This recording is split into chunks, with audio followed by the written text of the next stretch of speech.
اللہ رب العزت کی بارگاہ میں انبیاء و اولیاء کرام کو بڑی عزت و وجاہت اور قرب حاصل ہے، بلکہ جن افراد، مقامات اور اشیاء کا تعلق ان برگزیدہ ہستیوں سے ہو جاتا ہے انہیں بھی شرافت و عزت عطا کر دی جاتی ہے۔ ان کا وسیلہ پیش کر کے دعائیں کرنے سے نہ صرف دعائیں قبول ہوتی ہیں بلکہ بے شمار برکتیں بھی حاصل ہوتی ہیں۔ وسیلہ سے کیا مراد ہے؟ وسیلہ کی اقسام کون کون سی ہیں؟ قرآن و حدیث سے وسیلے کا ثبوت، انبیاء و اولیاء کے متعدد واقعات، کیا مقربین بعد وفات مدد فرماتے ہیں، وغیرہ وغیرہ سوالات کے جوابات پر مشتمل مدنی چینل کے سلسلے دارالفتہ اہل سنت کی VCD بنام وسیلے کی برکتیں، دعوت اسلامی کا اشاعتی ادارہ مکتبۃ المدینہ مختلف مواقع کے مناظر اور آواز کی مکسنگ کے ساتھ پیش کرنے کی سعادت حاصل کر رہا ہے۔ آپ بھی اس VCD کو اول تا آخر ملاحظہ فرمائیے، انشاءاللہ عز و جل معلومات میں اضافہ ہوگا اور وسیلے کی برکتیں پانے کا جذبہ ملے گا۔ صلو علی الحبیب صلی اللہ تعالی علی محمد۔ الحمدللہ رب العالمین والصلاة والسلام علی سید المرسلین، اما بعد فاعوذ باللہ من الشیطان الرجیم، بسم اللہ الرحمن الرحیم۔ الصلاة والسلام علیک یا رسول اللہ، الصلاة والسلام علیک یا رسول اللہ، وعلی آلک واصحابک یا حبیب اللہ، وعلی آلک واصحابک یا حبیب اللہ، الصلاة والسلام علیک یا نبی اللہ، الصلاة والسلام علیک یا نبی اللہ، وعلی آلک واصحابک یا نور اللہ۔ وعلی آلک واصحابک یا نور اللہ۔ My dear Islamic brothers and viewers of Madani channel, Alhamdulillah, once again we are welcoming you in our silsila دارالفتہ اہل سنت۔ میرے پیارے اور محترم اسلامی بھائیوں اور مدنی چینل کے ناظرین، الحمدللہ عز و جل ایک بار پھر ہم مدنی چینل کے براہ راست سلسلے دارالفتہ اہل سنت میں حاضر ہیں، اور آج کے سلسلے کا موضوع ہے وسیلے کی برکتیں۔ The topic of today's دارالفتہ اہل سنت is blessing of interceding. It is very informative, very interesting question answer session. Please be with us till the end of سلسلہ۔ ہمارے ساتھ سلسلے کے آخر تک شامل رہیے گا۔ انشاءاللہ اس موضوع پر بہت معلوماتی سوال، دلچسپ سوال ہمارے پاس موجود ہیں۔ دارالفتہ اہل سنت کے اسلامی بھائی بھی ہمارے ساتھ ہیں، انشاءاللہ ان سے ان سوالات کے جوابات حاصل کریں گے۔ سب سے پہلے درود پاک کی ایک بڑی ہی پیاری فضیلت سنتے ہیں۔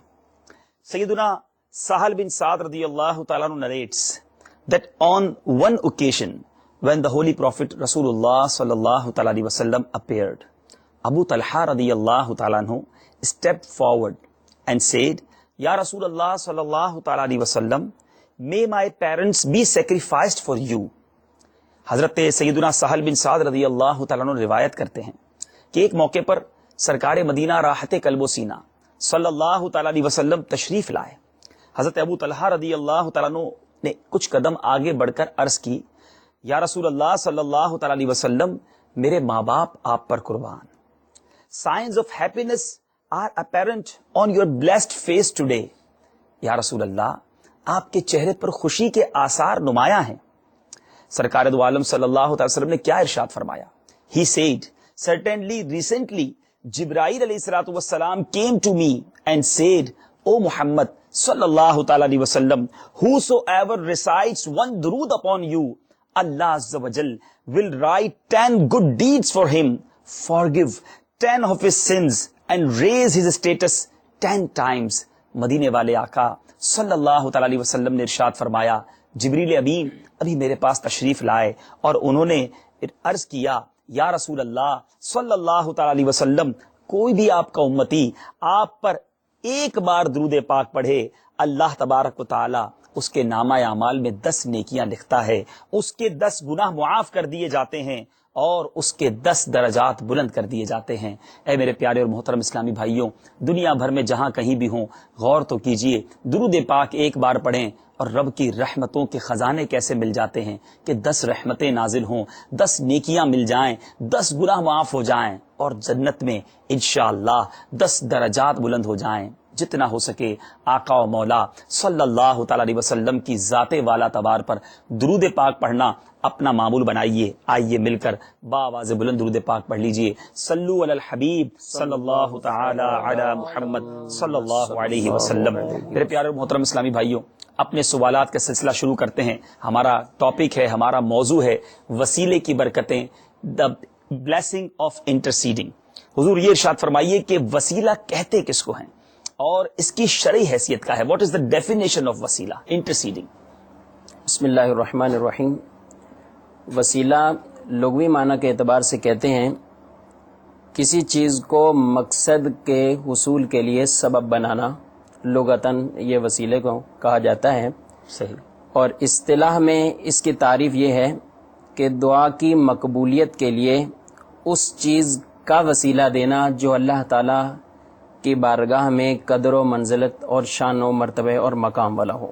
صحیح. اس چیز کا وسیلہ دے کر اللہ سے دعا کرنا کہ اللہ تبارک و تعالی اس کے ذریعے سے اپنے بندوں کی دعاؤں کو قبول فرمائے. یہ تو اس کی تعریف ہے. جہاں تک وسیلے کے حکم کے بارے میں ہے تو قرآن پاک میں 6 پارے کے اندر اللہ تبارک و تعالی ارشاد فرما رہا ہے یا ایھا الذین آمنوا اتقوا اللہ وابتغوا الیہ الوسیلہ. اے ایمان والو اللہ سے ڈرو اور اس کی طرف وسیلے کو ڈھونڈو، وسیلے کو تلاش کرو. اس آیت مبارکہ میں واضح طور پر ایمان والوں کو یہ حکم دیا جا رہا ہے. ایمان والو اللہ سے ڈرو اور اس کی طرف وسیلے کو تلاش کرو. صحیح. ایک یہ آیت مبارکہ جس میں یہ واضح طور پر حکم ارشاد فرمایا گیا ہے کہ وسیلے کو تلاش کرو.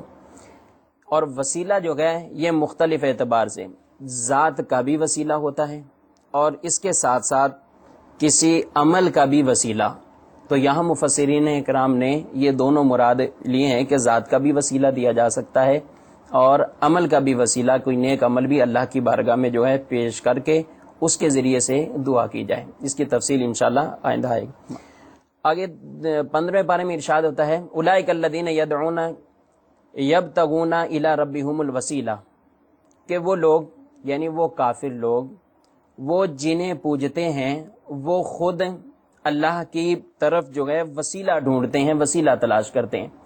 اس آیت مبارکہ میں حضرت عزیر علیہ السلام، حضرت عیسیٰ علیہ السلام اور ان کے بارے میں فرمایا کہ وہ کافر لوگ جو ان کو پوجتے ہیں. ایک طرح سے ان کافروں کی یہاں پہ مذمت کو بیان کیا جا رہا ہے کہ جو ان کو پوجتے ہیں. اللہ تعالیٰ ارشاد فرما رہا ہے کہ یہ تو مقبول بندے خود اللہ تعالیٰ کی طرف وسیلے کو تلاش کرنے والے ہیں. یعنی جن کو پوجا جا رہا ہے، جن کی عبادت کی جا رہی ہے، وہ خدا نہیں ہے بلکہ وہ تو خود اللہ کی طرف وسیلے کو جو ہے تلاش کرنے والے ہیں. تو جہاں پر اس آیت مبارکہ میں ان کافروں کی مذمت کو بیان کیا گیا ہے وہاں اس چیز کا بھی ثبوت ہے کہ وہ انبیاء کرام علیہم السلام اللہ کی طرف وسیلے کو تلاش کرنے والے تھے. پہلے پارے کے اندر اللہ تبارک و تعالی ارشاد فرماتا ہے کانوا من قبل یستفتحون علی الذین کفروا فلما جاءہم ما عرفوا کفروا بہ فلعنۃ اللہ علی الکافرین. یہاں پر یہود کے ایک عمل کو ذکر کیا ہے. وہ عمل یہود کا یہ تھا کہ یہود نبی کریم صلی اللہ علیہ وسلم کے مبعوث ہونے سے پہلے حضور صلی اللہ علیہ وسلم کا وسیلہ دے کر اللہ سے دعائیں کرتے تھے کہ اور دعا یوں کرتے تھے اللہم انا نسألک بحق نبیک، اے اللہ ہم تجھ سے سوال کرتے ہیں تیرے نبی کے وسیلے سے. وہ کون سے نبی ہیں؟ تو وہ عرض کرتے تھے کہ وہ نبی کے جن کے بارے میں تو نے ہم سے وعدہ کیا ہے کہ آخری زمانے کے اندر وہ نبی دنیا کے اندر آئیں گے اور جن کی صفات ہم تورات کے اندر پاتے ہیں. تو یہ وسیلہ دے کر یہود دعائیں کرتے اور ان کو فتح ملتی. قرآن ارشاد فرما رہا ہے کانوا من قبل یستفتحون علی الذین کفروا، اس سے پہلے وہ کافروں پر ان کے ذریعے سے فتح مانگتے تھے، فتح طلب کرتے تھے. پھر جب وہ جانے پہچانے آئے تو انہوں نے انکار کر دیا. اللہ کی لعنت ہو ان کافروں پر. تو اس آیت مبارکہ میں ان یہود کا طریقہ آقا علیہ الصلوۃ والسلام کے دنیا میں مبعوث ہونے سے پہلے کے بارے میں ارشاد فرمایا گیا ہے کہ وہ حضور علیہ السلام کے وسیلے سے فتح مانگا کرتے تھے اور ان کو فتح ہوتی تھی. یہ 3 آیت مبارکہ کہ جن کے اندر اس وسیلے کے بارے میں ہمیں ثبوت ملتا ہے کہ وسیلہ دے کر اللہ کی بارگاہ میں دعا کرنا، وسیلے کو تلاش کرنا، وسیلے کی تلاش میں رہنا، ڈھونڈنا، یہ انبیاء کرام علیہم السلام کا بھی طریقہ جو کہ آیت مبارکہ میں اور اللہ تعالیٰ کا حکم بھی ہے اور یہود کا حضور علیہ الصلوۃ والسلام سے مبعوث ہونے سے پہلے بھی یہ طریقہ کار بھی قرآن پاک میں بیان فرمایا کہ وہ ان کے ذریعے سے فتح کو طلب کیا کرتے تھے. تو وسیلے کا ثبوت جو ہے وہ قرآن پاک میں ہے. وسیلہ مانگنا یہ جائز اور مستحسن عمل ہے. ماشاءاللہ. مدنی چینل کے ناظرین نے وسیلے کی تعریف بھی سنی اور ساتھ ساتھ وسیلے کا قرآنی حکم بھی سنا، اور قرآن پاک سے ہمیں یہ پتہ چلا کہ وسیلے کی شرعی حیثیت کیا ہے، بلکہ یہ کام کرنا اچھا بھی ہے. حضور، اب یہ بات تو ہوئی کہ اس کا حکم کیا ہے، اس کی حیثیت قرآنی طور پہ بھی آپ نے واضح کی، لیکن کیا آپ کچھ ایسے واقعات کو یا ایسی بات بتا سکتے ہیں ہمارے ناظرین کو کہ کچھ بزرگوں نے یا کن ہستیوں نے وسیلہ مانگا ہو اور پھر ان کو اس کی وسیلے مانگنے کی بنا پر وسیلے کی برکت کی، کیونکہ ہمارا ٹاپک بھی یہی ہے بلیسنگ آف انٹرسیڈنگ، وسیلے کی برکتیں، تو آپ کچھ اگر ایسی مثالیں پیش کر دیں کہ ان کو وسیلے سے کیا برکتیں ملی. قرآن پاک کی آیات تو آپ نے ہمیں سنائی، احادیث کرام سے بھی کچھ اگر اس میں رہنمائی مل جائے. بہت ساری احادیث مبارکہ ایسی ہیں کہ جن میں وسیلہ مانگنا اور وسیلہ پہلے جنہوں نے مانگا اور ان کو اس کی کیا برکت نصیب ہوئی، یہ حدیث مبارکہ میں اس کا ذکر ہے. ایک حدیث پاک میں عرض کرتا ہوں.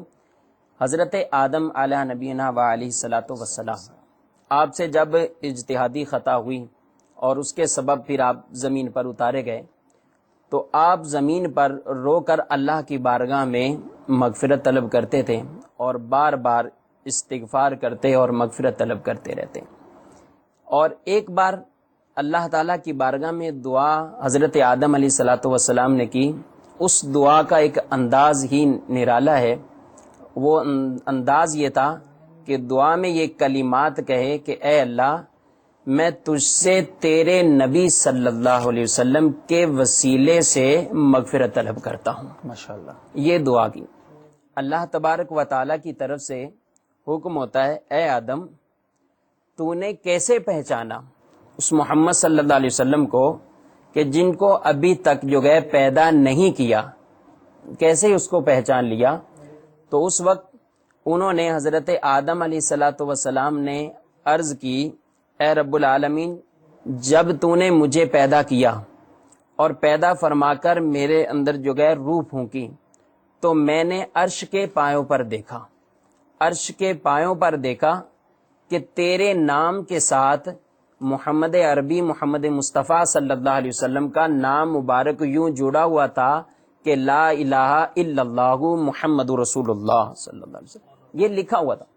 تو میں نے جان لیا کہ جس کے نام کو تو نے اپنے نام کے ساتھ جوڑا ہوا ہے وہ لازمی کوئی محبوب اور پسندیدہ تیرا بندہ ہے. تو میں نے اس وجہ سے ان کے وسیلہ دے کر تیری بارگاہ میں دعا کی ہے.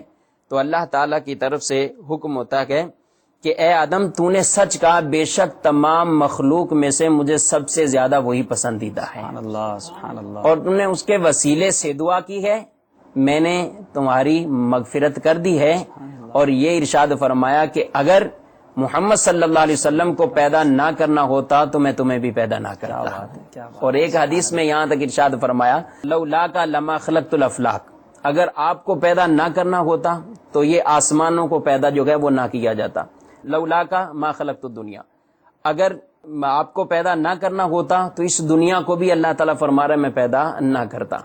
تو حضرت آدم علیہ الصلوۃ والسلام نے حضور علیہ الصلوۃ والسلام کا وسیلہ دیا اور آپ کے وسیلے سے دعا کی. اللہ تبارک و تعالیٰ نے اس دعا کو قبول فرمایا ہے. تو یہ حضرت آدم علیہ السلام کی واضح جو ہے ایک اللہ کے نبی، اور انہوں نے نبی اکرم صلی اللہ علیہ وسلم کا وسیلہ دے کر اللہ کی بارگاہ میں دعا کی. یہاں تو مجھے وہ اعلیٰ حضرت کا شعر یاد آ رہا ہے.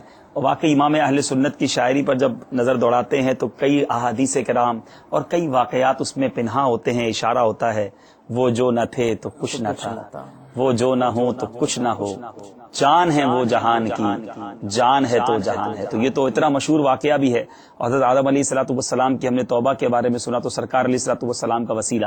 مزید کچھ حضور ارشاد. اور حدیث مبارکہ ابن ماجہ شریف کی، حضرت عثمان بن حنیف رضی اللہ تعالیٰ عنہ روایت کرتے ہیں کہ ایک بار ایک نابینا شخص نبی کریم صلی اللہ علیہ وسلم کی بارگاہ میں آیا اور اس نے آ کر عرض کی، اپنی آنکھوں کے بارے میں اس نے جو ہے وہ عرض کی کہ مجھے جو ہے بینائی چاہیے. تو آپ صلی اللہ تعالیٰ علیہ وسلم نے اس کو ارشاد فرمایا، اگر تم چاہو تو اس کو مؤخر کر لو اور یہ تمہارے لیے بہتر ہے اور صبر کرو۔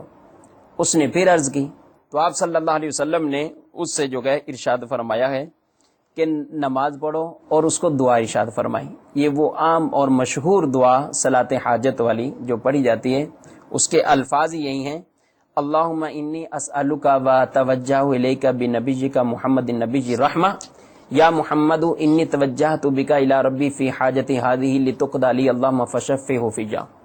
یہ کہ میں سوال کرتا ہوں، اے اللہ میں تجھ سے سوال کرتا ہوں، تیری طرف متوجہ ہوں نبی کریم نبی الرحمہ صلی اللہ علیہ وسلم کے وسیلے سے۔ سبحان اللہ۔ اور پھر حضور صلی اللہ علیہ وسلم سے وہ جو ہے نمازی التجا کرتا ہے کہ میں تمہاری طرف متوجہ ہوں اے اللہ کے رسول صلی اللہ علیہ وسلم کیا بات ہے۔ کہ آپ کے وسیلے کو اللہ کی بارگاہ میں پیش کر رہا ہوں، کیا بات ہے۔ تو اے اللہ ان کی شفاعت کو میرے حق میں قبول فرما، اور میری یہ سارا درس سرکار علیہ الصلوۃ سرکار والسلام خود دے رہے علیہ والسلام دے رہے ہیں۔ سبحان اللہ، سبحان تو اللہ۔ آپ میرے اے اللہ ان کی شفاعت کو میرے حق میں قبول فرما اور میری حاجت کو جو ہے وہ پورا فرما دیا جائے۔ سبحان اللہ۔ تو یہ دعا تعلیم حاصل کرنے کے بعد وہ صحابی وہاں سے گئے ہیں، انہوں نے نماز پڑھ کر اسی طرح یہ دعا مانگی ہے۔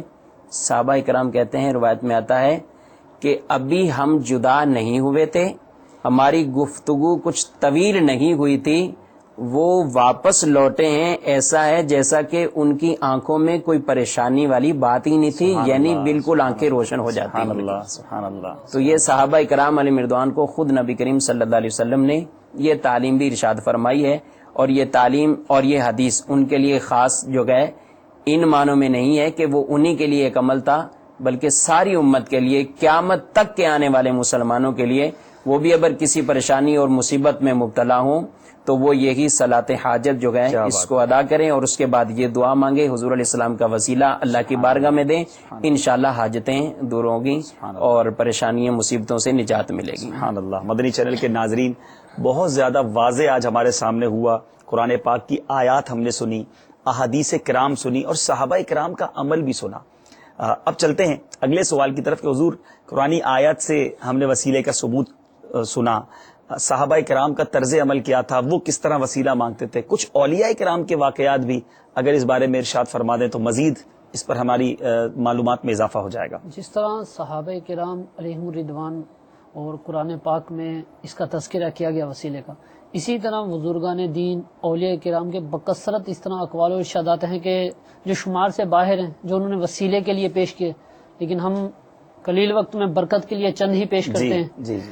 حضرت امام مالک رضی اللہ تعالیٰ عنہ کا جو قول ہے کہ حضرت قاضی ایاز مالکی رحمۃ اللہ تعالیٰ نے اپنی شفا میں اسناد صحیح کے ساتھ روایت کیا کہ جب عباسی خلیفہ منصور حج سے فارغ ہوا، حج سے فارغ ہونے کے بعد وہ سرکار علیہ الصلوۃ والسلام کی بارگاہ میں حاضر ہوا زیارت کے لیے، تو اس نے مسجد نبوی صلی اللہ علیہ وسلم میں حضرت امام مالک رحمۃ اللہ تعالی علیہ سے سوال کیا کہ اے عبداللہ، میں قبلے کی طرف متوجہ ہو کر سوال کروں یا سرکار علیہ الصلوۃ والسلام کی طرف متوجہ ہو کر سوال کروں؟ تو امام مالک رضی اللہ تعالیٰ نے فرمایا، اے خلیفہ، تم اپنے چہرے کو سرکار علیہ الصلوۃ والسلام کی طرف کیسے پھیر سکتے ہو جبکہ وہ تمہارے اور تمہارے باپ حضرت آدم علیہ السلام کا بھی وسیلہ ہیں؟ لہٰذا تم روضہ مقدسہ کی طرف رخ کر کے رحمت عالم صلی اللہ علیہ وسلم کی طرف وسیلے سے، ان کے وسیلے سے مغفرت طلب کرو، کیا بات۔ اور دعا مانگو، اور ان کو بارگاہ الہی میں اپنا شفیع بناؤ، تو اللہ عز و جل ان کے وسیلے سے تمہاری دعاؤں کو قبول کرے گا۔ سبحان اللہ، سبحان اللہ۔ اسی طرح امام شافعی رضی اللہ تعالیٰ عنہ سے جو روایت ہے کہ جن دنوں میں آپ رحمۃ اللہ تعالیٰ بغداد شریف ہوا کرتے تھے تو حضرت امام اعظم رضی اللہ تعالیٰ عنہ کے مزار شریف پہ تشریف لاتے، ان کو وسیلہ بناتے۔ اس کی کیفیت جو بیان کی گئی ہے وہ روایت میں اس طرح کہ آپ مزار پر تشریف لاتے، صلاۃ و سلام پیش کرتے، زیارت کرتے، پھر جو ان کی حاجت ہوتی وہ امام اعظم رضی اللہ تعالیٰ عنہ کے وسیلے سے دعا مانگتے اور ان کی حاجت پوری ہو جاتی۔ سبحان اللہ، سبحان اللہ۔ اسی طرح امام احمد بن حنبل رضی اللہ تعالیٰ عنہ سے روایت ہے کہ آپ نے اپنی دعا میں امام شافعی رضی اللہ تعالیٰ عنہ کو وسیلہ بنایا، تو ان کے بیٹے نے عجیب یعنی کیفیت کا اظہار کیا کہ آپ نے ان کو وسیلہ بنایا، تو آپ نے فرمایا کہ امام شافعی رضی اللہ تعالیٰ عنہ لوگوں کے لیے سورج کی طرح ہیں اور بدن کے لیے عافیت ہیں، اسی طرح حضور غوث پاک رضی اللہ تعالیٰ عنہ کا فرمان علی شان ہے کہ حضور غوث پاک رضی اللہ تعالیٰ عنہ اس کے بارے میں ارشاد فرماتے ہیں کہ جو کسی مصیبت میں مجھ سے فریاد کرے وہ مصیبت دور ہوگی، اور جو کسی سختی میں میرا نام لے کر ندا کرے وہ سختی دفع ہو، اور اسی طرح جو اللہ عز و جل کی طرف کسی کی کوئی حاجت ہے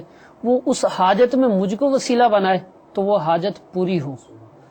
تو اسی طرح کئی اقوال اور مزید بھی ہیں، بزرگان دین کے بھی ہیں، اولیاء کرام کے بھی ہیں، اور اعلی حضرت رضی اللہ تعالیٰ نے فتاوی رضویہ شریف کی 21 جلد میں اس کے مکمل کتابوں کے نام، اولیاء کرام علیہم الرحمہ کے نام سب بالتفصیل ذکر کیے۔ اگر کسی کو مزید نہیں ہو تو اعلی حضرت رضی اللہ تعالیٰ کے 21ویں جلد میں رسالہ بھی ہے اس موضوع پہ، اس کا مطالعہ کر لے، اور ورنہ اگر مزید حوالہ فتاوی رضویہ کی 21ویں جلد 21ویں جلد ماشاءاللہ، تو 21ویں جلد میں یہ تقریباً 321 صفحے کے قریب ہے یہ رسالہ مکمل۔ تو مدنی چینل کے ناظرین، آج الحمدللہ کس پیارے انداز میں پہلے ہم نے اس کی تعریف سنی، قرآن پاک میں ہمیں کیا حکم ملتا ہے وسیلے کے بارے میں، پھر صحابہ کرام کو سرکار علیہ الصلوۃ والسلام نے کس طرح ارشادات سے نوازا، صحابہ کرام کا طریقہ کیا رہا، اور پھر بڑے بڑے جید اولیاء کرام، جی ہاں، کروڑوں حنبلیوں کے پیشوا کے بارے میں ہم نے سنا، اور دیگر اولیاء کرام کے بارے میں سنا کہ وہ کس طرح وسیلہ بزرگان دین کا پیش کیا کرتے۔ تو یہ بات تو اب بہت کلیئر ہو گئی کہ آج بھی اگر کوئی اولیاء کرام کا وسیلہ، سرکار دو عالم صلی اللہ تعالی علیہ وسلم کا وسیلہ رب کی بارگاہ میں پیش کرتا ہے تو وہ قرآن و حدیث کے طریقے پر ہی عمل کرتا ہے، اس میں کسی قسم کی کوئی قباحت نہیں ہے۔ مزید انشاءاللہ اس پر کچھ ڈیفینیشنز لیں گے۔ حضور یہ ارشاد فرمائیں کہ کس چیز کا وسیلہ دیا جا سکتا ہے؟ وسیلہ تو سمجھ آ گیا کہ یہ بہت اچھا کام ہے اور بزرگان دین اور صحابہ کرام کا طریقہ ہے، کیا نیک بندوں کا وسیلہ رب کی بارگاہ میں پیش کیا جائے یا کچھ اور بھی چیزیں ہیں جن کا وسیلہ پیش کیا جا سکتا ہے؟ وسیلے کے لیے جیسا کہ شروع میں ذکر کیا کہ کسی مقرب بندے کا، اللہ تعالیٰ کے کسی نبی کا، اولیاء کرام کا، یعنی اس کو یوں سمجھیں کہ توسل بالذات، کسی ذات کے ذریعے سے وسیلہ پکڑنا، اور اسی طرح عمل کے ذریعے سے بھی وسیلہ پکڑنا، اور ایک اور چیز ہے کہ کسی ایسی چیز کو جس کو کہ اللہ کے پیاروں سے نسبت ہو جائے، اس اہم مقام، مقدس مقام، اس کا بھی وسیلہ اللہ کی بارگاہ میں دینا، یہ بھی جو ہے وہ قابل قبول ہوتا ہے۔ ماشاءاللہ، قرآن پاک میں تابوت سکینہ کا واضح طور پہ احکام بیان فرمائے گئے۔ تابوت سکینہ میں کیا تھا؟ وہ صندوق مبارک کہ جس میں جو ہے پہلے کے انبیاء کرام علیہ السلام ان کی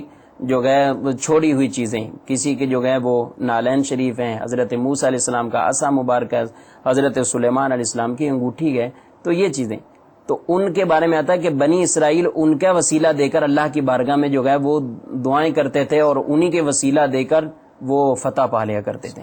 تو جن چیزوں کو خاص ایک نسبت ہو جاتی ہے اس کا بھی مقام اللہ تبارک و تعالیٰ کی بارگاہ میں بہت بڑھ جاتا ہے۔ مقام ابراہیم پر نوافل پڑھتے ہیں، واتخذوا من مقام ابراہیم مصلی، تو یہاں پہ حضرت ابراہیم علیہ الصلوۃ والسلام کے ساتھ اس خاص جگہ کو ایک نسبت ہوئی کہ آپ کے پاؤں مبارک لگے، تو اس کو مقام ابراہیم بنا دیا۔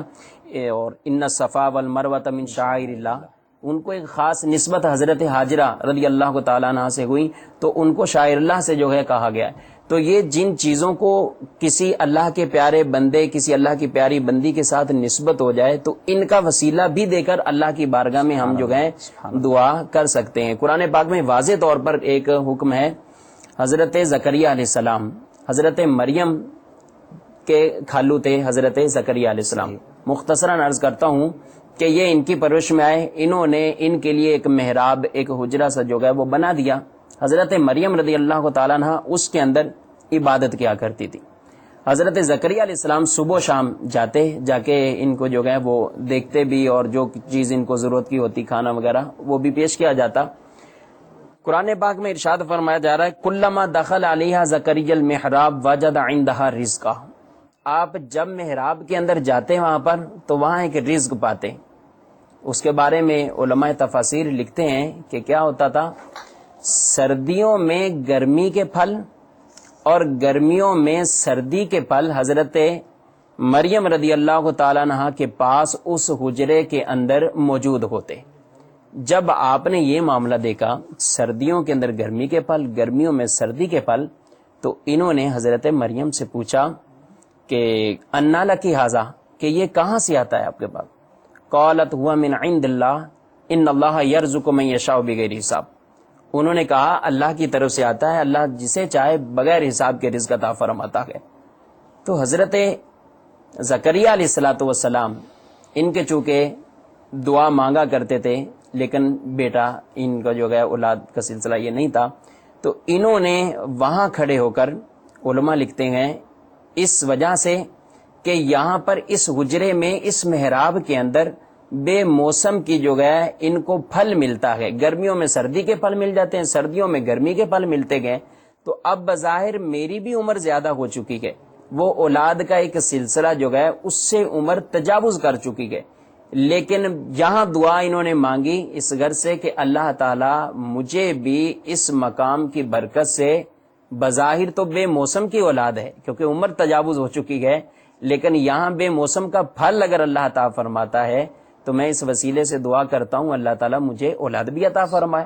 ہنالک دعا زکریا ربا، اس جگہ پر کھڑے ہو کر حضرت زکریا علیہ الصلوۃ والسلام نے دعا مانگی، اور دعا مانگی کیا؟ دعا مانگی ربی حب لی من لدنک ذریۃ طیبہ، اے اللہ مجھے اپنی طرف سے جو ہے پاکیزہ ستھری اولاد عطا فرما، انک سمیع الدعاء، تو بے شک دعا کو قبول کرنے والا ہے۔ تو فرشتوں کی طرف سے ندا آئی، فنادت الملائکۃ وهو قائم یصلی فی المحراب، حضرت زکریا علیہ السلام محراب میں نماز پڑھ رہے تھے، تو فرشتوں کی طرف سے ندا آتی ہے۔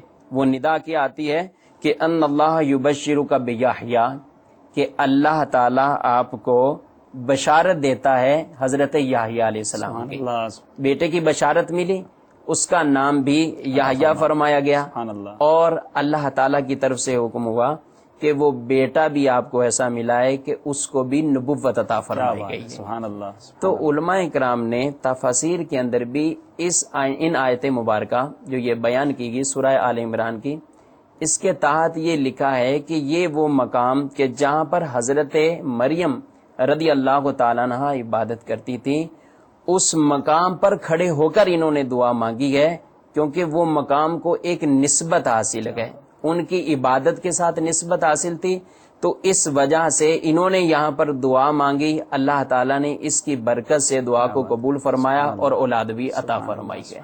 تو اس لیے ان چیزوں کو اسی وجہ سے آج ہم بزرگان دین کے مزارات پہ جاتے ہیں، خاص مقامات پر جاتے ہیں، اہم مقامات پر جاتے ہیں جن کو خاص بزرگوں سے نسبت ہوتی ہے، تاکہ ان کے ذریعے سے توسل پکڑیں اور اللہ سے دعا مانگیں۔ یہاں تو ایک بہت اہم اور بات کلیئر ہو رہی ہے، مدنی چینل کے ناظرین اگر توجہ فرمائیں کہ بزرگان دین، انبیاء کرام یا پیارے آقا علیہ الصلوۃ والسلام کا وسیلہ پیش کرنا، یہ تو بہت بڑی بات ہے۔ یا جن جگہوں کو ان سے نسبت ہو جائے، جن چیزوں کو ان سے نسبت ہو جائے، اس کا وسیلہ مانگنا کتنا مقبول ہے۔ قرآنی آیات سے ہم نے دیکھا تو جو شخصیات ہیں وہ تو مقام سے زیادہ افضل ہوئی، کیونکہ وہ مقام افضل ہی اس لیے ہوا، جیسے صفا اور مروہ جو ہے وہاں اللہ کی پیاری بندی، جس طرح وہ بی بی ہاجرہ رضی اللہ تعالیٰ عنہا کا واقعہ، اور اس طرح آپ نے بتایا کہ مقام ابراہیم پر حضرت ابراہیم علیہ الصلوۃ والسلام کے قدم مبارک، تو جہاں ان کے قدم لگ جائیں، جو جگہ ان سے نسبت پا جائے، اس کا وسیلہ پیش کرنا اتنا مقبول، تو ان حضرات کا، ان شخصیات کا وسیلہ پیش کرنا سبحان اللہ تو بہت آسان ہو رہا ہے ہمارے لیے، اور کئی چیزیں بہت کلیریفائی ہو رہی ہیں۔ لیکن حضور آپ نے شخصیات کے بارے میں ارشاد فرمایا، بزرگان دین، اولیاء کرام، انبیاء اور رسول، اور پھر سرکار دو عالم صلی اللہ علیہ وسلم کی بات، سبحان اللہ، لیکن کیا عمل کا بھی وسیلہ پیش کیا جا سکتا ہے کہ کسی کے نیک عمل کا وسیلہ پیش کیا جائے؟ جی ہاں، یہ تو بیان کیا شروع میں کیا تھا کہ جی، ذات کا اور عمل کا، ٹھیک ہے، دونوں وسیلے جو گئے وہ اس سے مراد بھی جو گئے وہ لیے گئے، اور علماء کرام نے بیان بھی فرمائے، اور احادیث میں بھی اس کا جو ہے ذکر ملتا ہے۔ ایک مشہور معروف حدیث مبارکہ بخاری شریف کی روایت ہے، نبی کریم صلی اللہ علیہ وسلم نے ارشاد فرمایا، 3 شخص تھے اور وہ جو ہے ایک غار میں سونے کے لیے چلے گئے۔ اب غار کے آگے ایک چٹان آتی ہے جس کی وجہ سے وہ بند ہو گئے، بہت مشہور حدیث ہے، بہت مشہور جی، اور اب وہ تینوں اندر بند ہوئے۔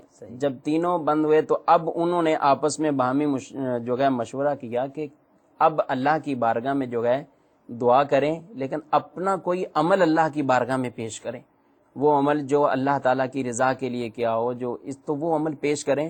اب ان میں سے ایک آگے بڑھتا ہے اور وہ دعا کرنے کا سلسلہ شروع کرتا ہے۔ وہ دعا یوں کرتا ہے کہ الہ العالمین، میں بکریاں چرایا کرتا تھا، اور بکریاں چرا کر جب شام کو واپس آتا تو ان کا دودھ نکالنے کے بعد پہلے اپنے والدین کو پیش کرتا، اس کے بعد بچوں کو دیا کرتا تھا۔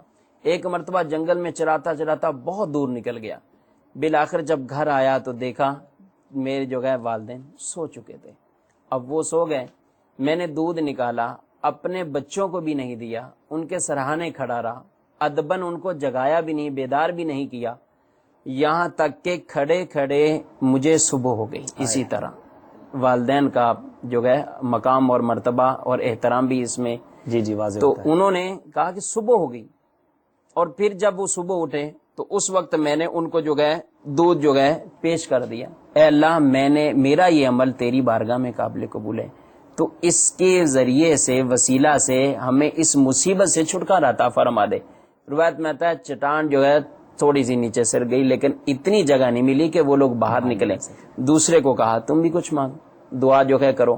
اس نے اپنا عمل پیش کیا کہ اس کو اپنی چچا زاد جو ہے لڑکی سے عزیزہ سے محبت ہوگی، اور اس محبت کی وجہ سے وہ کچھ اشرفیاں دے کر اس سے آتے ایک برا ارادہ رکھتا تھا. بالآخر جب ایسی کیفیت پیدا ہوئی کہ دونوں رضا ہوئے تو اس وقت اس عورت نے اسے خوف دلایا، اللہ سے ڈرو، اور خوف دلایا تو وہ پیچھے ہو گیا.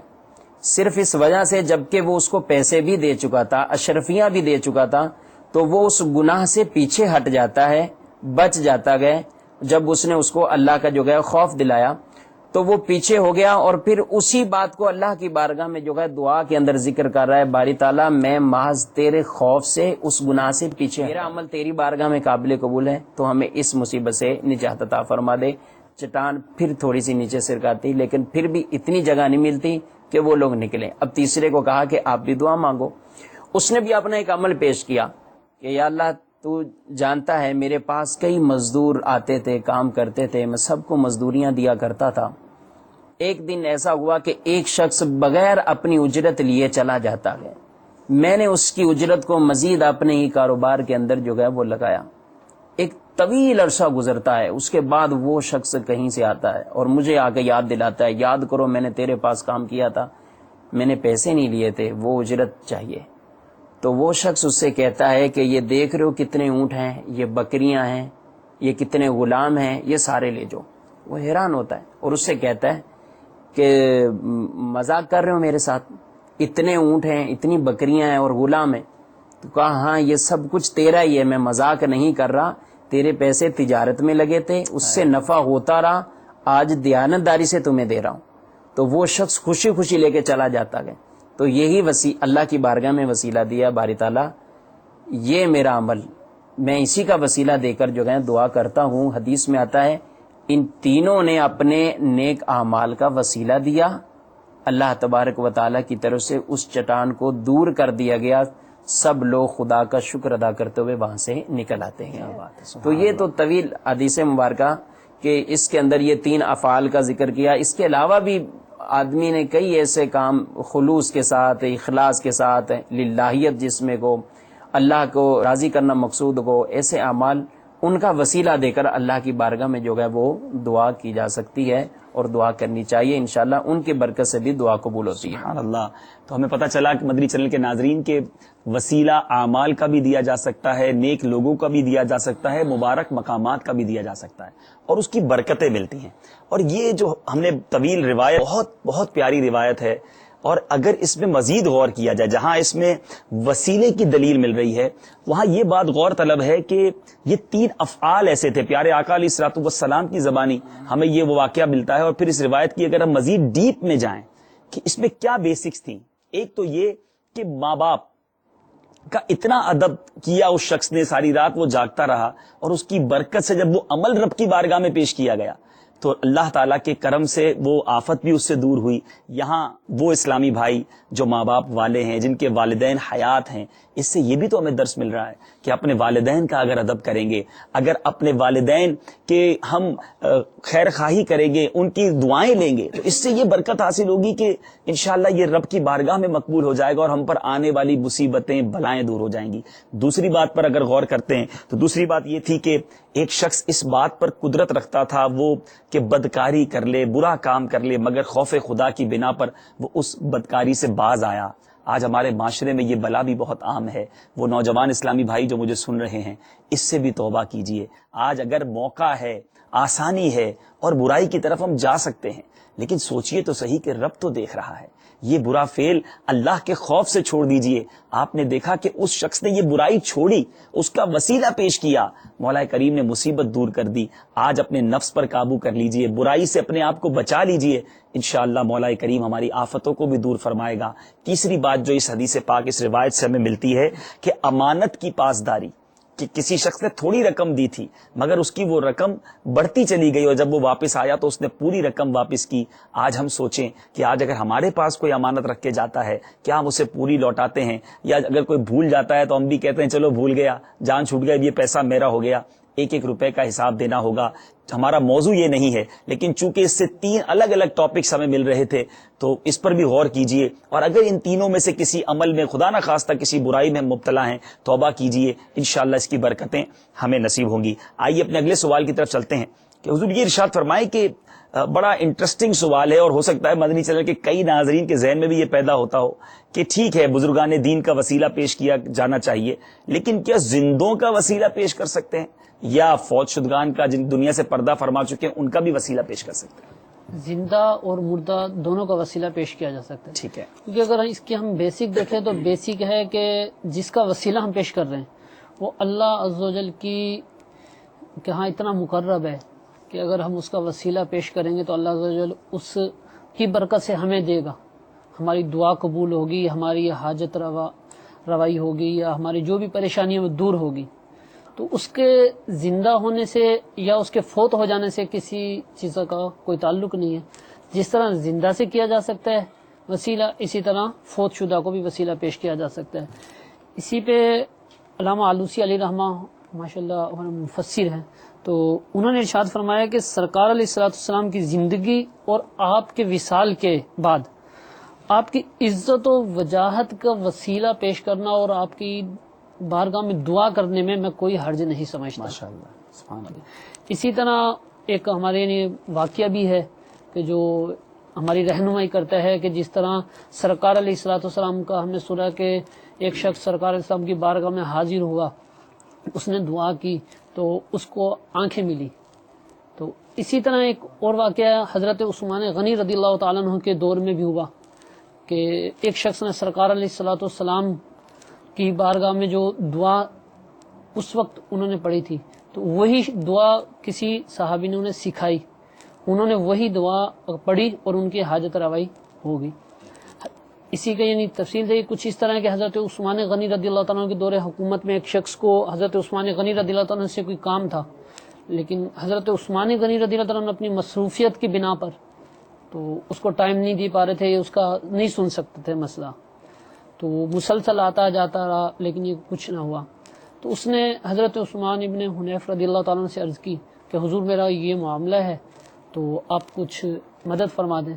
تو انہوں نے کہا کہ میں چلو حضرت عثمان غنی رضی اللہ تعالیٰ سے آپ کی سفارش کروں گا کہ وہ آپ کا مسئلہ حل کر دیں, لیکن آپ اس طرح کریں کہ وضو کریں, 2 رکعت نماز نفل پڑھیں اور اس کے بعد یہ دعا مانگیں کہ جو ہم سن چکے, اس کا میں ترجمہ پیش کر دیتا ہوں کہ اے اللہ عز و جل میں تجھ سے درخواست کرتا ہوں اور تیری طرف متوجہ ہوتا ہوں اپنے نبی محمد صلی اللہ تعالی علیہ وآلہ وسلم کے واسطے سے جو کہ نبی رحمت ہیں. اے نبی مکرم میں آپ کے واسطے سے متوجہ ہوں آپ کے رب کی طرف تاکہ وہ میری ضرورت پوری کر دیں. اس شخص نے یہ دعا کی, نماز پڑھی, نماز کے بعد دعا کی, تو حضرت عثمان غنی رضی اللہ تعالیٰ عنہ کے پاس گیا تو جا کے دروازہ بجایا تو دربار نے فوراً آپ کو دروازے سے لیا اور جا کے حضرت عثمان غنی رضی اللہ تعالیٰ عنہ کے ساتھ مسند پہ بٹھا دیا. تو حضرت عثمان غنی رضی اللہ تعالیٰ نے پوچھا کہ آپ کو کیا کام ہے, تو انہوں نے کہا کہ یہ میری ضرورت ہے. حضرت عثمان غنی رضی اللہ عنہ نے اس کی وہ ضرورت پیش کی, پوری کر دی. پوری کرنے کے بعد وہ شخص خوشی واپس آیا اور حضرت عثمان ابن حنیف رضی اللہ عنہ کو بہت شکریہ ادا کیا کہ آپ نے میری سفارش کی. حضرت عثمان غنی رضی اللہ عنہ سے انہوں نے میری ضرورت پوری کر دی. تو حضرت عثمان ابن حنیف رضی اللہ تعالیٰ عنہ نے بقسم کہا کہ اللہ عز و جل کی قسم میں نے حضرت عثمان غنی رضی اللہ عنہ سے تمہاری سفارش نہیں کی تھی, بلکہ ایک مرتبہ میں سرکار علیہ الصلوۃ والسلام کی بارگاہ میں حاضر تھا. سرکار علیہ الصلوۃ والسلام نے اپنی حیات میں یہ دعا ارشاد فرمائی تھی ایک شخص کو اور اس نے وہ کی تھی تو اس کی حاجت پوری ہوئی تھی, تو میں نے وہی دعا تمہیں سکھا دی سبحان اللہ. اور تم نے وہی دعا کی اور تمہاری حاجت بھی پوری ہو گئی. تو اب اس سے یہ ثابت ہوتا ہے کہ جو دعا سرکار علیہ الصلوۃ والسلام کی بارگاہ میں جب وسیلہ کیا گیا سرکار صاحب کی حیات میں، اس وقت بھی حاجت روائی ہوئی، اور وہی دعا سرکار علیہ الصلوۃ والسلام کے وصال شریف کے بعد ایک شخص نے کی تو اس کی بھی حاجت پوری ہوئی۔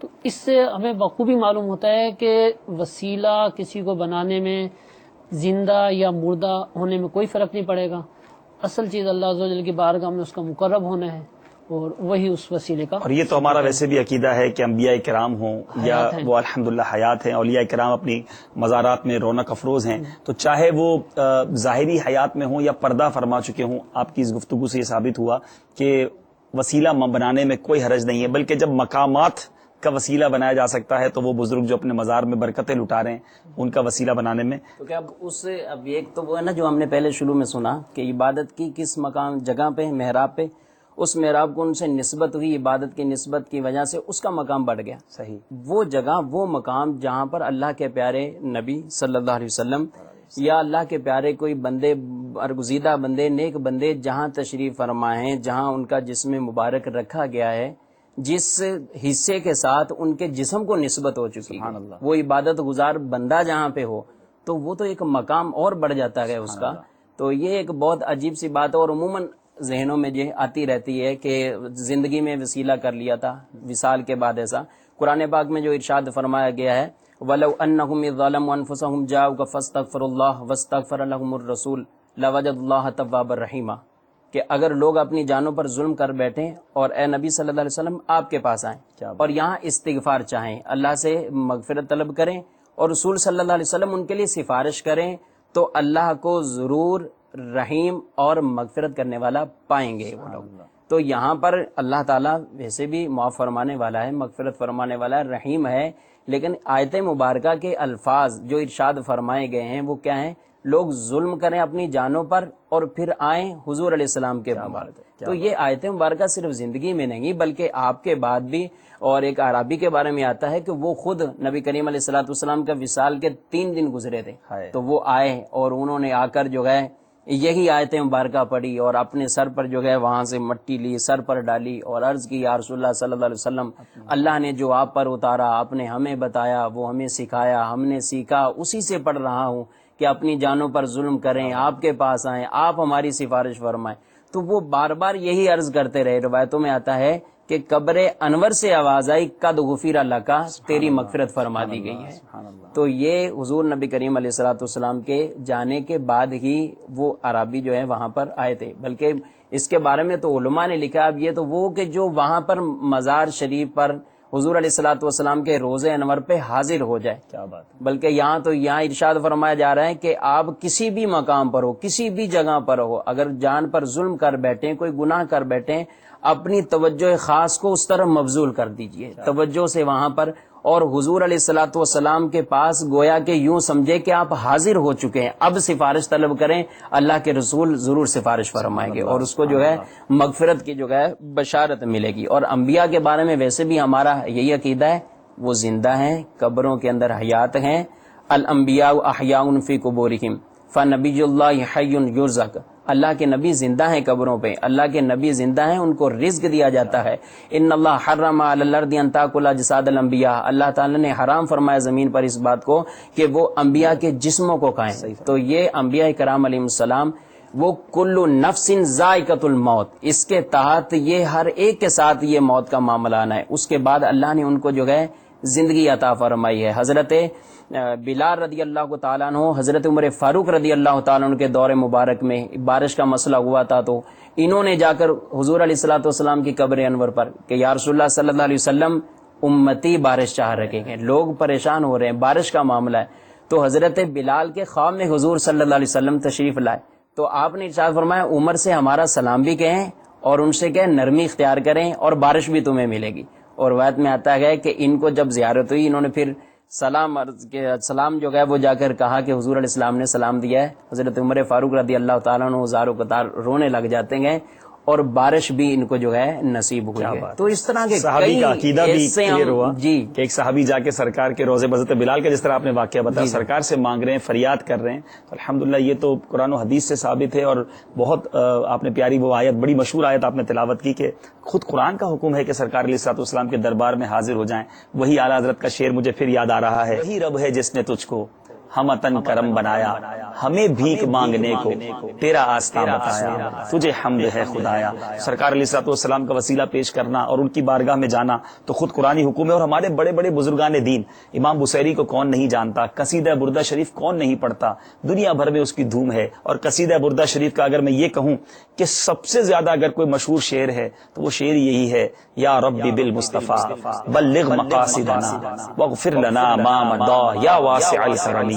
کہ اے اللہ، سرکار دو عالم صلی اللہ تعالی وسلم کے صدقے، ان کی برکت سے ہمارے مقاصد پورے فرما، اور اے مولا ہماری بھی مغفرت فرما، اور جو لوگ اس دنیا سے پردہ فرما چکے ہیں مولا کریم ان کی بھی مغفرت فرما. بڑا پیارا شعر ہے. تو یہ شعر جب ہم پڑھتے ہیں تو ہمیں اس کے معنی آنا چاہیے کہ امام بصیری نے سرکار علیہ الصلوۃ والسلام کا وسیلہ طلب کیا، ان کے صدقے سے دعا مانگی. میرے شیخ طریقت امیر اہل سنت اپنی کئی اشعار کے اندر، کئی نعتوں کے اندر سرکار علیہ الصلوۃ والسلام کا وسیلہ، غوث پاک رضی اللہ تعالیٰ عنہ کا وسیلہ مانگتے ہیں. اور بڑے پیارے انداز میں لکھتے ہیں. وہ بڑی پیاری نعت آپ سب نے سنی ہوگی، میرے غوث کا وسیلہ رہے شاد سب قبیلہ، انہیں خلد میں بسانا مدنی مدینے والے. بزرگان دین کا وسیلہ مانگتے جائیے، سرکار علیہ الصلوۃ والسلام کا وسیلہ مانگتے جائیے، نیک جگہوں، پاک جگہوں، برکت والی جگہوں کا وسیلہ مانگتے جائیے. انشاءاللہ برکتیں ملتی چلی جائیں گی. آج ہم 5 نمازیں پڑھتے ہیں، کون وسیلہ بنے بیچ میں؟ سبحان اللہ. حضرت معراج کی رات 50 نمازیں. صحیح. موسیٰ علیہ الصلوۃ والسلام کب سے وصال فرمائے، کتنے برس پہلے وصال فرمائے، لیکن حضور علیہ السلام کی بارگاہ میں عرض کی کہ آپ دوبارہ جائیے ان میں تخفیف لے کر. تو 50 کی جگہ 5 کا جو سلسلہ آیا تو اس میں بیچ کے اندر جو وسیلہ اور ذریعہ بنے وہ حضرت موسیٰ علیہ الصلوۃ والسلام بنے. صحیح. بہت بہت اچھی آپ نے مثال دی. 5 نمازیں پڑھ رہے ہیں تو حضرت موسیٰ علیہ الصلوۃ والسلام کی برکتیں، بلیسنگ آف انٹرسیڈنگ، یعنی وسیلے کی برکتیں ہی ہیں کہ ہم آج 5 نمازیں پڑھ رہے ہیں. وہ بیچ میں ہمارا انہوں نے برکت، اور الحمدللہ ثواب 50 کا. الحمدللہ سبحان اللہ. حضور یہ بتائیں کہ وسیلے پر تو کافی کلام ہو گیا اور سمجھ بھی آ گیا. اب یہ بتائیں لیکن جو وسیلے کا منکر ہے، انکار کرتا ہے، اس کے بارے میں کیا حکم ہوگا؟ فقہ کرام نے وسیلے کے منکر کو گمراہ فرمایا ہے. صحیح.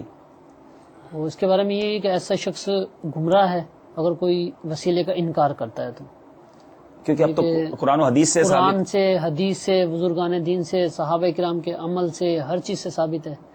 اس کا منکر گمراہ ہے. صحیح. اللہ عز و جل ہمیں اس سے محفوظ فرمائے. اور یقیناً مدنی چینل کے ناظرین، ہو سکتا ہے کسی کے ذہن میں وسیلے کے حوالے سے، انٹرسیڈنگ کے حوالے سے کچھ وساوس ہوں، کچھ کنفیوژنز ہوں، لیکن میں سمجھتا ہوں کہ آج جس انداز میں ہم نے قرآن و حدیث، بزرگان دین کے واقعات سنے، بہت چیزیں امید ہے کہ کلیئر ہوئی ہوں گی. اب حضور یہ بتائیے کہ کیا صرف انبیاء اولیاء کا وسیلہ ہی ہم دے سکتے ہیں یا ڈائریکٹلی بھی ان سے مانگ سکتے ہیں؟ یہاں تھوڑی سی زیادہ کنفیوژن پیدا ہو جاتی ہے لوگوں میں کہ یہ ڈائریکٹ مانگتے ہیں، تو اس کی بھی اگر آج وضاحت ہو جائے. اصل میں ڈائریکٹ مانگنا، اگر یہ عقیدہ اس کو جو ہے سمجھ لیا جائے، جی تھوڑا آج کلیئر کر لیجیے اس کو. عقیدہ اس بارے میں ہر مسلمان کا یہی ہوتا ہے اور یہی ہونا چاہیے. ٹھیک ہے. کہ عطا فرمانے والا، دینے والا وہ اللہ تبارک و تعالیٰ کی ذات ہے. اللہ تعالیٰ کی عطا سے اس کے پیارے نبی صلی اللہ تعالیٰ علیہ وآلہ وسلم یہ بھی مدد فرماتے ہیں اللہ کی عطا سے. صحیح. اور حضور صلی اللہ علیہ وسلم کے وسیلہ سے یہ طاقت اور یہ جو معاملات ہیں ان پر بزرگان دین کو بھی قدرت حاصل ہے کہ وہ بھی مدد فرماتے ہیں. اور عقیدہ اس بارے میں یہی ہو کہ ان سب کا مدد کرنا یہ عطائی ہے. اللہ تبارک و تعالی ہر شے کا مالک و مختار وہ ذاتی طور پر ہے. اس کے سوا اگر وہ نہ چاہے تو کچھ بھی نہیں ہو سکتا. صحیح. اور وہ اگر چاہے اپنی عطا سے، تو اگر یہ ہم سمجھ لیں گے اور اس کی وضاحت ہمارے ذہنوں میں بیٹھ گئی تو پھر انشاءاللہ جو ہے کوئی وساوس دیگر جو ہے نہیں آئیں گے. صحیح. اور آسانی سے اس کو یوں بھی ہم دیکھیں، حضرت عیسیٰ علیہ الصلوۃ والسلام، ہر ایک آدمی کا عقیدہ یہی ہے اللہ تبارک و تعالی ہی زندگی دیتا ہے. لیکن قرآن پاک میں واضح طور پر ارشاد فرمایا حضرت عیسیٰ علیہ الصلوۃ والسلام وہ مٹی کے وہ پرندے بنائے، روح پھونکی تو زندگی مل جاتی ہے.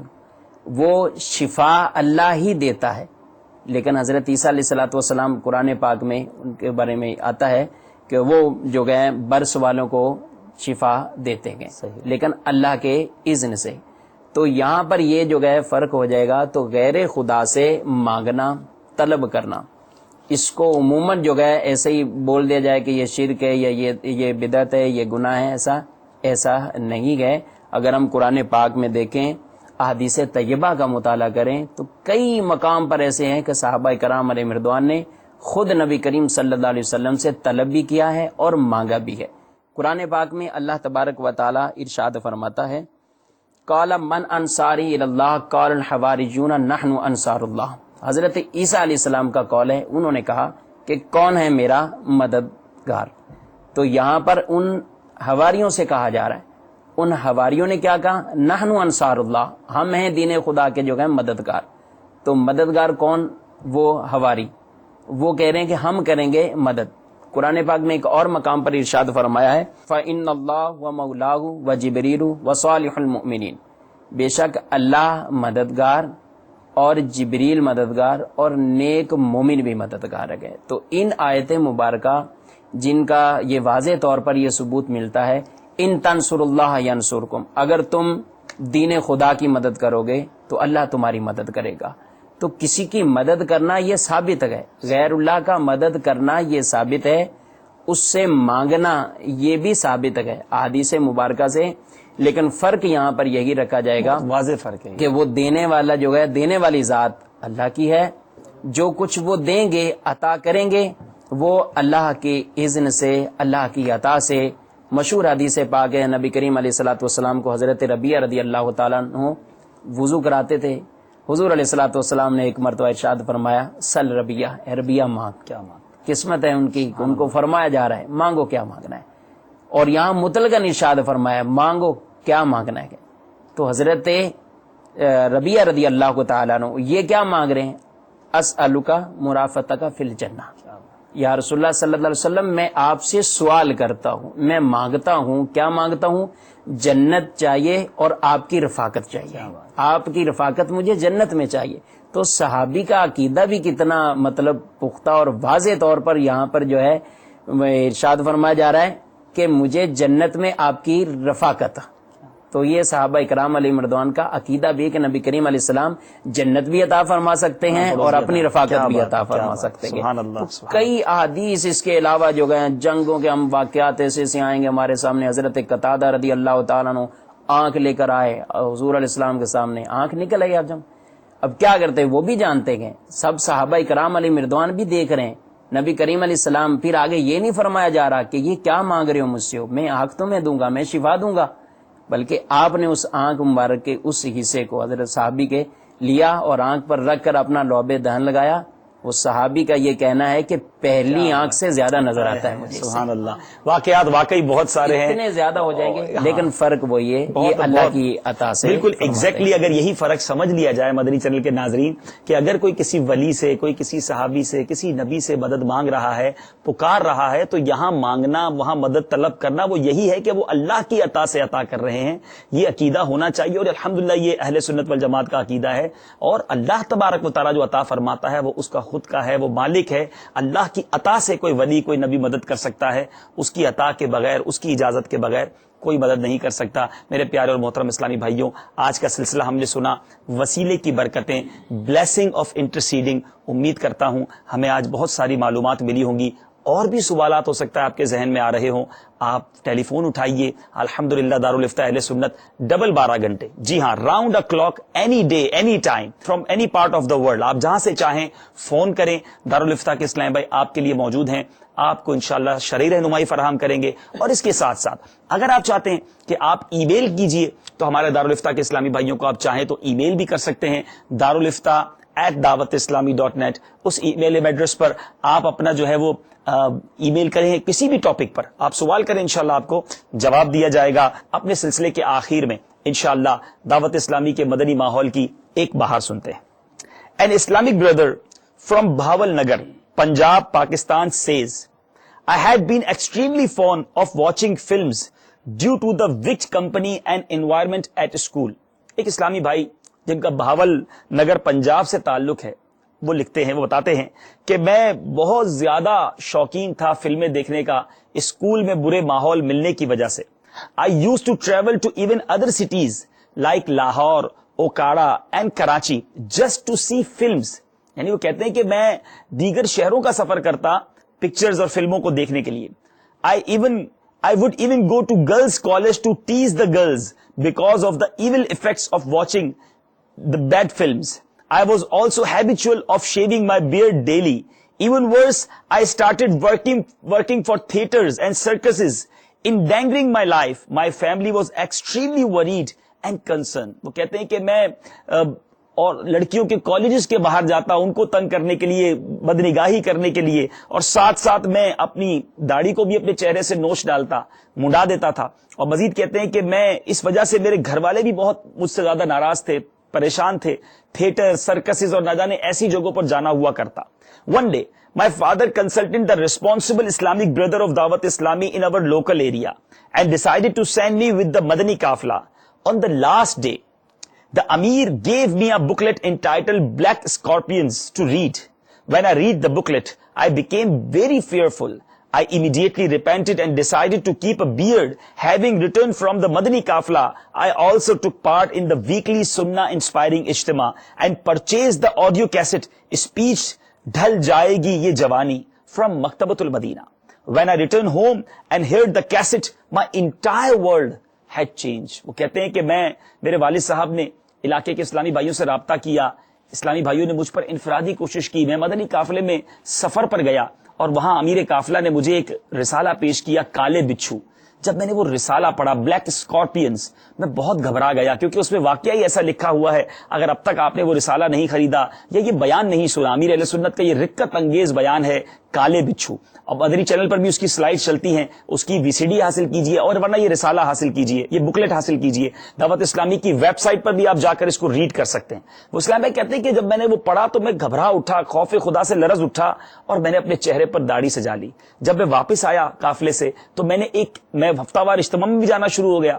وہاں جا کے میں نے کیسٹ خریدی. یہ بھی بڑا رقت انگیز بیان ہے، ڈھل جائے گی یہ جوانی. اگر آپ نے یہ بیان امیر علیہ سنت کا نہیں سنا، یہ بھی سن لیجئے، یہ بھی ویب سائٹ پر موجود ہے. اس وقت اسکرین پر آپ ویب سائٹ ایڈریس بھی دیکھ رہے ہیں. تو بہرحال وہ کہتے ہیں جب میں نے یہ بیان سنا تو میری زندگی تبدیل ہو گئی. الحمدللہ عز وجل, I not only began to offer salah punctually but also started to the Madani work of Dawat Islami. Alhamdulillah azza wa jal, up to the time of making this statement, I am doing the work of Dawat Islami as a Madani Kafla Zimmedar in my city. سبحان اللہ. کہتے ہیں کہ اس کے بعد ایسی تبدیلی آئی کہ میں دعوت اسلامی کے مدنی کاموں میں مصروف ہوتا چلا گیا. 5 وقت کی نماز پڑھنا شروع کر دی, اور جس وقت میں یہ بیان دے رہا ہوں اس وقت میں شہر سطح کے مدنی قافلہ ذمہ دار کی حیثیت سے دعوت اسلامی کے کاموں میں مصروف ہوں. یہ دعوت اسلامی کا فیضان ہے. فلموں ڈراموں کا رسیا, بری صحبت سے گرفتار نوجوان, اس کی لائف میں کیسی ریولوشن, کیسا چینج آیا کہ وہ تبدیل ہو گیا. آپ بھی اپنی زندگی میں اگر تبدیلی لانا چاہتے ہیں اس مدنی ماحول کو اپنا لیجئے. امیر اہل سنت کے بیانات سنتے رہیے, مدنی چینل دیکھتے رہیے, اپنے گھر والوں کو بھی دکھاتے رہیے. دنیا بھر میں جہاں کہیں ہوں دعوت اسلامی کے مدنی قافلے دنیا کے کئی ممالک میں سفر کرتے ہیں. اسلامی بھائیوں سے رابطہ کیجئے اور مدنی قافلے میں سفر کی نیت کر لیجئے. ایک باپ نے یہ کوشش کی کہ میرا بیٹا بری صحبت میں ہے, قافلے میں سفر کرے گا, اس کی تربیت ہو جائے گی. آپ بھی اگر اپنے بچے کی بگڑی صورتحال سے پریشان ہیں, اپنے اندر تبدیلی لانا چاہتے ہیں, دعوت اسلامی کے ماحول میں آئیے, قافلے میں خود بھی سفر کیجئے, اپنے بیٹوں کو بھی سفر کرائیے. انشاءاللہ برکتیں نصیب ہوں گی. اللہ تبارک و تعالی ہم سب کو دعوت اسلامی کے مدنی ماحول کی برکتیں نصیب فرمائے اور مدنی قافلوں میں سفر کرنے کی توفیق عطا فرمائے. اللہ تبارک و تعالی سے پھر دعا کرتے ہیں اللہ تعالی ہم سب کو سرکار دو عالم صلی اللہ تعالی وسلم کے وسیلے سے دنیا جہان کی برکتیں نصیب فرمائے. آمین بجاہ النبی الامین صلی اللہ